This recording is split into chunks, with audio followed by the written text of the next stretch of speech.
Right, yeah, yeah, yeah.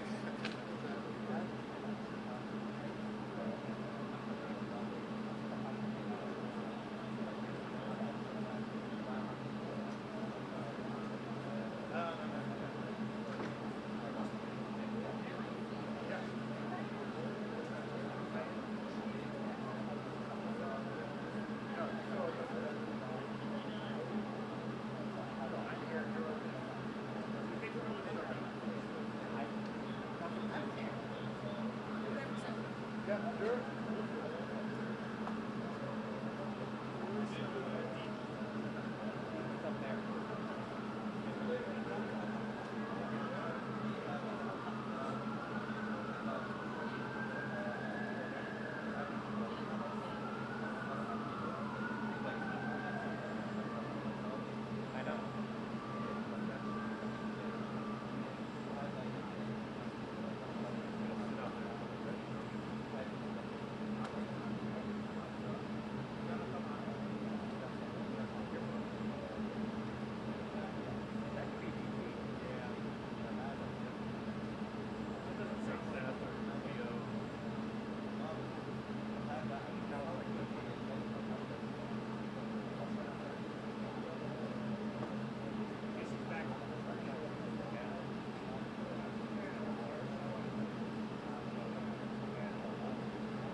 Lebanon.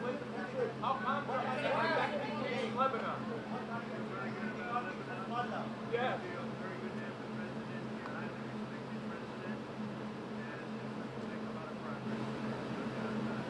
Can Hezbollah be disarmed, sir? Do you believe Hezbollah? Do you believe Hezbollah can be disarmed?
Me too.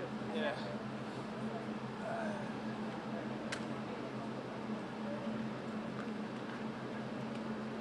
Not yet.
It's a quick. It's like you never know. Alright. So they didn't normally let us in before the press? No. Okay, great. Or like before they've even lined up. No. Nope. Excuse me. Decker, can I move you over just an inch? Can you scoot just an inch?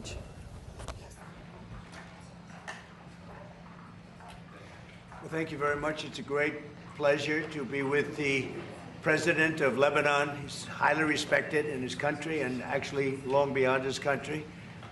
We've spoken previously on numerous occasions through representatives, and the relationship is very good. I think that Lebanon has been a very mistreated country for a long period of time. It's an amazing group of people, professors, doctors, lawyers, great intellects, and it's been hit hard for many, many decades, really. It's been hit very, very hard. And yet I have people that live in Lebanon, people that are parents of friends of mine, many cases, and they would never leave. They would not leave under any circumstance. They love it. They love the country. And it's probably a dangerous place in a lot of ways, but they live in areas, they say, we hear bombs going off all the time, but we want to live in Lebanon. They love the country. Very smart people, very successful people, and they live there. But it's been a country of great intellect, great intellectuals. They still love it. They want to be there. And we're going to help it. We're going to help it a lot. So it's an honor to have the President and your representatives here. We've already met a couple of times, and we've had some good meetings. And we are going to solve a lot of problems. We've already solved some of them for Lebanon. As you know, there's a Hezbollah problem, but we've done some things that I think the world will take notice. Again, it's been a very badly treated place and country, and we're going to have it properly treated and treated with respect that it deserves. And Mr. President, it's an honor having you. Thank you very much. No, thank you. Thank you I've very been much. looking forward to this visit for a long time. Thank you very much. Meeting such a great president like yourself. That's a very nice thing. See, he knows how to get to me. He can have anything. Now he can have anything. Would you like to say something? Now, really, I would like to thank President Trump, really, and his team for the historic visit and for the historic achievement that we did together by signing the framework with the ultimate objective of ending the state of hostility between Lebanon and Israel forever. I think, Mr. President, this will be your legacy. Together, we'll be able to achieve this objective. It's about time for Lebanon and for the whole region to be stable and secure. And I know your vision is peace, your vision is stability, and I think my vision coincides with your vision. And together, I think we will be able to achieve and to score success in that regard. I agree with that. I do agree with that. And you have tremendous spirit on your side. You have people that love that country, and they're going to make it work. We're going to make it work. Right. Thank you very much. Mr. President, Lebanon, I have two questions, one for you. President Trump, as you work to expand the Abraham Accords, Lebanon still enforces a 1955 law criminalizing contact with Israel for over 70 years. You previously stated you would push Lebanon on this issue. And there is some people still going to prison last month. So did you raise it with, you will raise it with President Trump today? Well, the Abraham Accords have been, I think, a tremendous success. I think you're going to see a lot of countries joining pretty soon. As you know, we have our original group, and it's so successful for them. Economically successful. It's been there. Nobody left, even during this time of conflict. So, no, I think Lebanon has a very important place.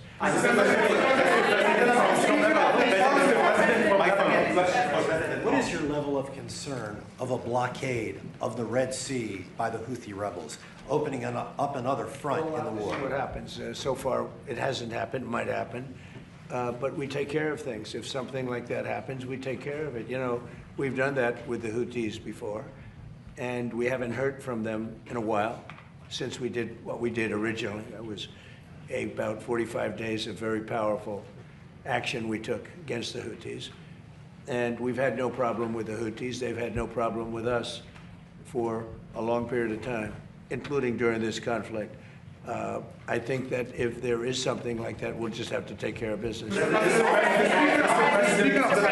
Speaker of the Lebanese Parliament rejected the agreement between Lebanon and Israel and he said it's a sedition. It's going to cause civil war. He's the Speaker of the Lebanese Parliament, and he speaks for Hezbollah. He's Hezbollah's big brother. What do you have to say about that? Well, maybe I'll let you speak to that. Actually, the framework doesn't require the endorsement of the parliament. Okay, it's part of our constitution. It's a prerogative of the president, and we are committed to it. And I think the Speaker of the Parliament is really wants to see the end of this war. He's from the south, and he knows he did his best to rebuild the south. But unfortunately, in the south being destroyed in front of his eyes. So he's actually supportive of what we are doing, but we need to be careful. His position as a speaker and as a leader of the Shia community, we have to understand how critical is his position. But I can tell you that Speaker Berry is a man of state. He's supportive of what we are doing, and he's supportive of ending the state of hostility, ending the war once for all. I think when he sees, because I've heard that, he's a good person, good man. And when he sees the progress made, I'm sure he's going to come on.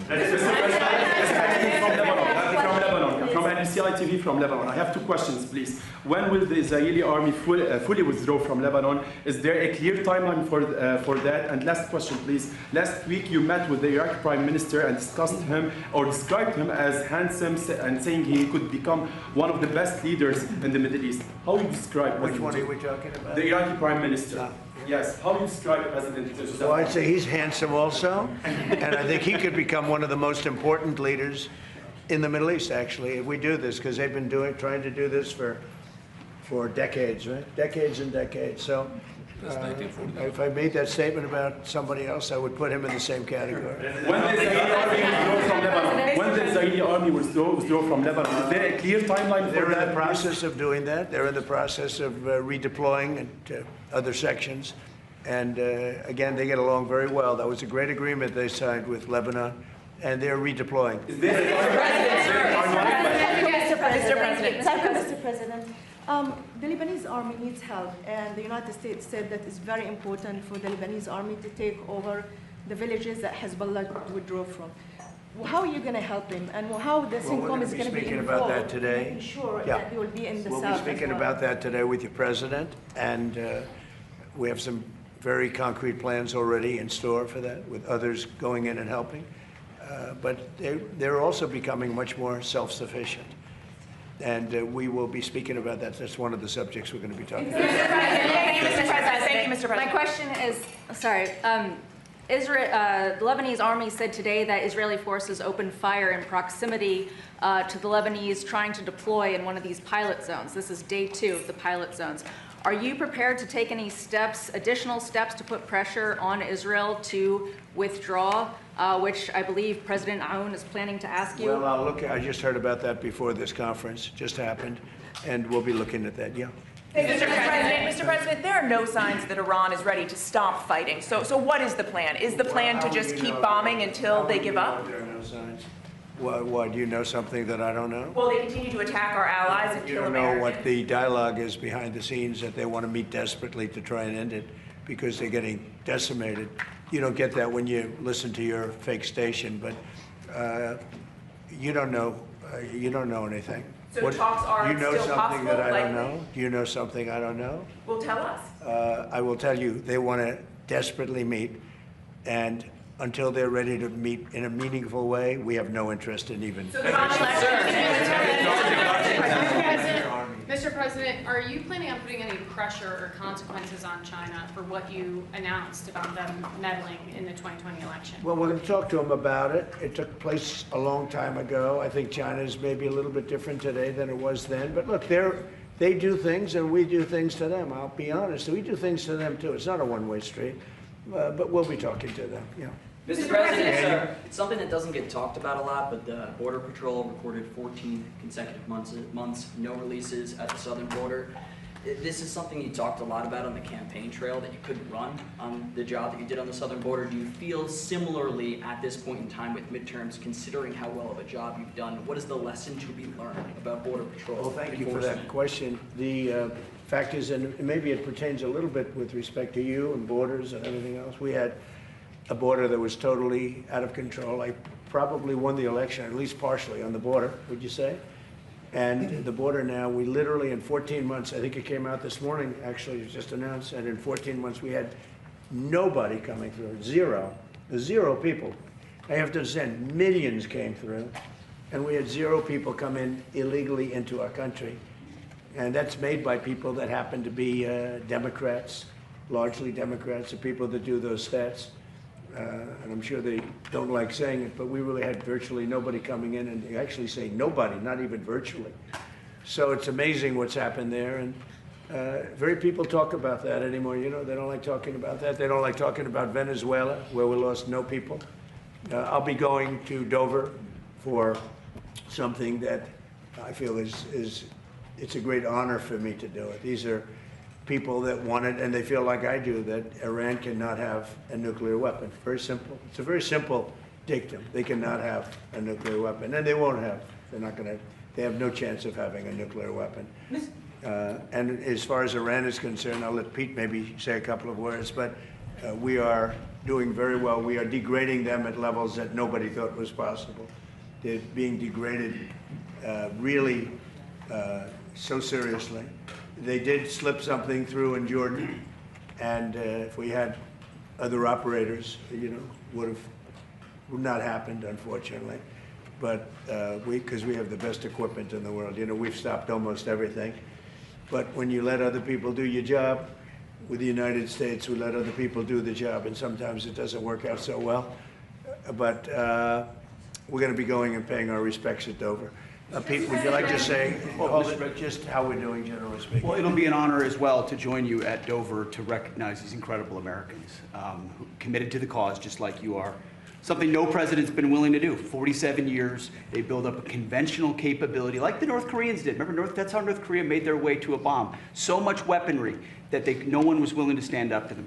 President Trump was, and it continues to this day. Iran's been given every opportunity to negotiate, to show that they're reasonable on the Strait of Hormuz. But if they're going to shoot at commercial shipping, then we're going to hit them, as the president said, 10 times harder, which every night we're degrading them further and further. And the president has all the options necessary. If they want to talk, they can talk. Otherwise, they can deal with the War Department, and we're prepared to do that. The blockade is up and fully, I mean, it's, nobody gets through. Nobody gets through the blockade. It's like a steel wall. Mr. President, thank you, Mr. President. Yesterday, there was another attack on an ICE facility, this time in New York City. What, in your view, is prompting these attacks, and do you have a message for those who are attacking ICE? You're talking about the fire that was set in front of the federal building? Well, this is what's happening with the people that they allowed to come into our country. They shouldn't have allowed them to come in. They shouldn't be here. They're radical lunatics, and I'm getting them out. You know, we're getting them out at a pace. You know, we've gotten rid of more than any other president. I read stories. They try and give you phony stats. I was with Tom Homan this morning. He'll give you the statistics if you want, but we're getting bad people out of our country at levels never seen before. There's never been a time when more bad people, and you take a look just here in Washington, we took out almost 5,000 hard-line, hardcore criminals, most of whom came in during the open border periods of the previous administration. An amazing statistic, and this is something that I hate to be talking about in front of the president of Lebanon, but he's got his problems and they're different problems, but we don't have any problems in Washington, D.C. We've wiped out about 92% of the crime, and we're going to get very close to, I believe we're going to get close to 100% of the crime. And if you take a look at this city and compare this to what it was 15, 16 months ago, this was a dangerous city. I don't know how, I better not compare it to Lebanon because I don't exactly have your stats, but it might have been Lebanon was safer. This was a dangerous city under the previous administration, Biden, and now it's a very safe city. There was an article that came out 2 days ago that Washington, D.C. has made the greatest progress of any city in the nation. Now, Memphis also, and New Orleans also. And if they would ask us for help in Chicago, we would turn that around so fast. If they'd ask us for help in New York, we would turn that around so fast. Los Angeles, we would turn that around so fast. But the stat that's so amazing is that 2% of the people create 91% of the crime. Think of that. It's a great stat. Because if it was 70% of the people, that's a problem. If it was 20%, 2% of the people create 91% of the crime. Think of that. 2% of the people, you can handle that easily. So Washington, D.C. is now one of the hottest cities in the country. We have the hottest country in the world. But Washington is now hot. And I do have to say one other thing. We just had the World Cup, as you know very well. And it was the most successful World Cup ever. We didn't even have a protest. We had no crime. With all those events, it was like having many, many Super Bowls. Each one was like a Super Bowl. And with all of that, we didn't have crime. We didn't have bedlam. Everybody left here with a different opinion than what they read in the fake news. They love this country. I saw Scotland. I saw Norway. I saw all these countries. I mean, the level of love that nobody wanted to leave. And I just want to congratulate everybody, the job that we did, and all of us, everybody in this room, because everybody in this room was involved. The vice president was very much involved. It was amazing. I was with Johnny the other day. The job he did is great, but he said he never thought in a million years it could be so free of any difficulty. Think of it. We didn't even have a protest. Not only no crime. Now, there's a reason for all this, but part of it was that people just wanted to pull together. This country, for like a 4-week period, just pulled together. Really amazing. And I didn't want to say it before the final. I didn't want to say how well it was doing. I wanted to get the final up with, because you never know. It only takes a bad moment. But we just had the most successful World Cup in history. Did 5 times the business of any World Cup in history. And I can't wait to get him back, but I think we won't be able to get him for the next time. Do you feel safe here, especially with this upcoming, do you feel safe, especially considering the attempts on your life? I feel safe. Why wouldn't I feel safe? Mr. President, I'm Pedro Ghani from Al Jadid. Are you still speaking with Hezbollah? You said in previous interviews that you're speaking with Hezbollah. I wouldn't say that, but I would speak to Hezbollah, yeah. I speak to everybody. I'll speak to people that a lot of people think I shouldn't be speaking to, and things work out. I would speak to Mr. President, I would speak to, I would say this, if the president wanted me to speak to Hezbollah, you know, he's lived with Hezbollah for a long time. And if the president wanted me to speak to Hezbollah, I would. You know, I would. Thank you, Mr. President. Follow up on Iran. If the Iranians do not make a deal, ultimately, how long will it take for you to stamp out their threats to the Strait and enable full shipping? So if we left right now, it would take Iran 20, 25 years to rebuild. Okay? And we're not finished at all. But if we left right now, it would take them a long time, years to rebuild. But we're not leaving right now. So we've had a big impact on Iran. If we didn't do what I did with regard to 2 things, the Iran nuclear deal done by Barack Hussein Obama, I terminated that. If I didn't terminate it, you wouldn't have Israel right now, because they would have had a nuclear weapon years ago. And if we didn't do the B-2 bombers, knocking out the nuclear sites a year ago, one of the first things we did early in the administration, they would have a nuclear weapon, and you wouldn't have Israel, and in my opinion, you wouldn't have various other countries in the Middle East. They'd all be gone. They would have been terminated, extinguished. But I believe that by doing what we did, by terminating Iran, who's very evil people leading that country. You saw the number of protesters that they killed, 52,000 plus. I put a couple of them up today, young kids, they kill them. They kill them like they're candy. It's crazy what they do. They treat them so badly. They're just killing people just at random. Over 52,000 people, and nobody talks about it. But if I didn't do the attack on their nuclear sites, or if I didn't terminate the Obama agreement with Iran, which was an absolute hit on having them get, that was a road to a nuclear weapon. And our deal will be a wall. It already is. They can't have a nuclear weapon right now. It would take them years to produce it. And we will absolutely attack we, you know, the new site that they're talking about. I mean, how about these people? They're in this because of nuclear weapons, and they're trying to possibly reconstitute a site.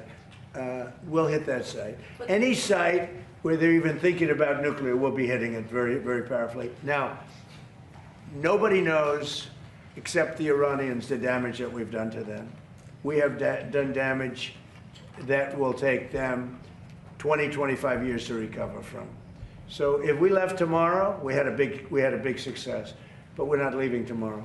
Their ability to threaten the Strait, though, that was the question. There's a bill right now that's being considered that would allow illegal aliens who are working in farming to get legal status. Do you support that legislation? I don't know about it. I'll take a look at it. Mr. President, on your tariffs last night, the Canada tariffs. One, are those a response to the wildfires in? No. That's separate. We're looking at that separately. And what, is there anything Canada It's only can do? response to the way they've treated our farmers and our people. Yeah. Canada's been very, very tough on us over the years, for many years, and no other president's done anything about it. I love Canada. I love the people of Canada. Many friends that live in Canada, but their leadership, from Trudeau to the current leadership, I mean, in all fairness to them, they need us to survive. Without us, there's no way they can survive. So, but they've been very, very tough over a period of the last 50 years, actually. Is there anything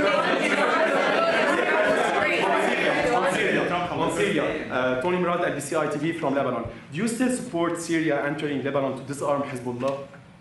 You mean coming in and doing something with Hezbollah? Yes. Well, it's a concept, you know. We get along very well with the president of Syria. He's done a very good job. I wouldn't be surprised if this gentleman's going to do a job just like that. He's done a very good job. He's pulled Syria together. He would like to come in and do something with Hezbollah. You know, they've been fighting. He's been fighting Hezbollah for a long time. I think it'd be very effective. So it's something I think about. On tariffs, you increased the tariffs on Canada yesterday. Can you say if you still expect to impose tariffs on the wildfire problem, and can you say when you might impose 301? A lot of damage has been done. They're not managing their forests properly, and the wind has a tendency to blow right over New York City, right over, you saw Detroit, they had to close the whole place. Michigan was really affected. They had to close businesses for 4 days. It's very serious what they're doing, and they don't seem to be able to do anything about it. If they managed their forests, they wouldn't have the fires. Do you believe that Iran is trying to impact the midterm elections by threatening the Strait of Hormuz? They won't have any impact on me. I'm just going to do the right thing. I don't view it as, gee, we're having an election in a period of time. You know, everyone says, oh, I'm doing something before. No, the election, I can't think about that having to do with this. I think people are very impressed. I mean, we took over Venezuela. We now have a great relationship with Venezuela. We went to war with Venezuela, and the war ended in 1 day. And we have now an incredible relationship with Venezuela. We're taking out millions of barrels of oil. They're making more money now than they ever made before, ever. And we're making a lot of money. We've paid for the war many times over with Venezuela. We lost nobody. We lost nobody. We didn't lose one. And it was a violent attack. As you know, we took out a man who was a very evil man. What he did was very evil, in many different ways. We took him out. But, you know, Venezuela, they said the same thing. When I did Venezuela, everyone said, because look at the drugs. Look at what they did, where they took all of their prisons. They opened up their prisons, and they have everybody in a prison come in through Biden's absolutely insane open borders policy. And we did that in 1 day. Think of it. And now we are working very closely with the administration, and we get along very well. Venezuela is a very happy place. I had a tragic incident with the, with the event that took place a couple of days ago, a week ago. What a terrible thing that was. They had a movement, a shifting of earth that was unbelievable. They've never seen anything like it. A lot of people were killed. So it's all unrelated. But by the way, we were the first ones there to help. We were there to help Venezuela. It was an earthquake, I guess you'd call it. It was a pretty massive earthquake. and we were able to do a lot of good. But they lost a lot of people. Venezuela, the people are so happy that we're there. The jobs, everything's happening, and we're taking out many, many times the money that we spent on the war. This one, Iran is bigger. It's a more complex situation, but we're probably doing equally as well if you look at the damage that's been done. And again, as I said to the young man that just posed the question over here, if we left today, it would take them decades to rebuild, and I don't believe they could ever rebuild. And honestly, they haven't seen anything yet. We've been nice. We've been nice. Haley Bull, Scripps News. Thank you for the question. Do you believe that Iran has moved nuclear centrifuges into Pickaxe Mountain? And when you say we're not done yet, what is left to finish? Well, I think that they may have. We don't have it on record. All we do is read the fake news. You know, we see the news is so wrong so many times. So, you know, maybe this one they have right, but it's okay. It doesn't mean anything unless they have the material. You're talking about the centrifuges. Yeah, it doesn't mean anything unless they have the material. They don't have. We follow the material. That's where the action is, and we'll be hitting that area probably pretty soon. And there's not a thing they can do about it. You know, normally I wouldn't say that. If I thought they could do something about it, I would never say that. But we'll be hitting that area pretty soon, and very heavily. Mr. President, 2 years ago during the campaign, I interviewed you and you told me on MTV Lebanon that the peace will happen in Lebanon. And every word you said during the interview, it's happening today. Like from the first day in the administration, you were working hard for peace. I've been here daily. I understood Lebanon, and I understood how horribly Lebanon has been treated as a country. They've been like a whipping post. What's happened with Iran and with Hezbollah, but Lebanon's been treated very incredibly badly. And maybe I'm a little prejudiced in favor of Lebanon because I have so many Lebanese friends. You're not at all. Well, no, but there's so many Lebanese friends. And so I understand Lebanon. Tom Barrack is Lebanese, the ambassador. Regarding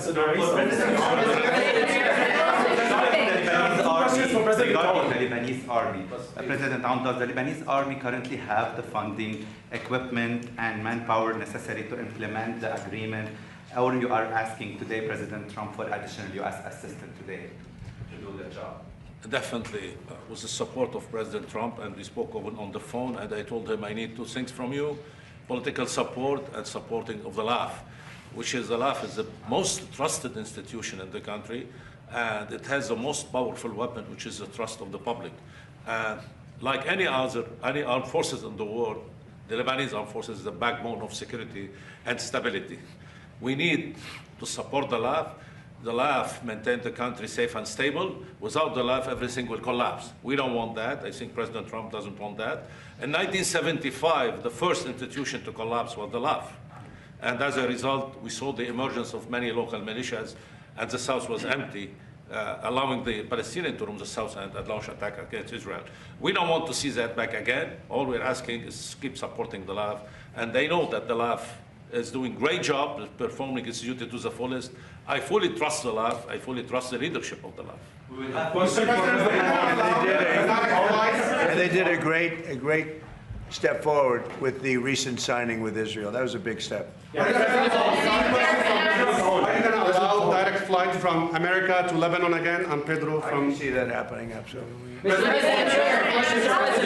Question for President Aoun. Tony Murad from LBCI TV. So Ambassador Isa, the U.S. Ambassador to Lebanon, Michel Isa, told me that the President Aoun would not leave Washington empty-handed. What concrete outcomes will you bring back to Lebanon? You'll find out. Mr. President. Thank you all very much. We're doing very well with Iran. We're doing unbelievably with the economy. We have investment. As you know, Toyota is coming in with the biggest plant, I understand, anywhere in the world. They're leaving Mexico. They're coming into our country. It's going to come into Texas, to be specific. We have more plants under construction now than at any time, by far, by many times. We have over $19.2 trillion being spent in America. and they're going to be opening up in a year and a half. And there has never been a time like this in America. Truly, it's the golden age of America. Thank you very much, everybody. Thank you, guys. Thank you, guys. Thank you, guys. Thank you, guys. Thank you, guys. Thank you, guys. Congratulations. Thank you. Thank you, guys. Thank you. Mr. President, the message for the Lebanese people. Thank you, guys. For the Lebanese people. Thank you.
فخامة الرئيس كيف كان اللقاء؟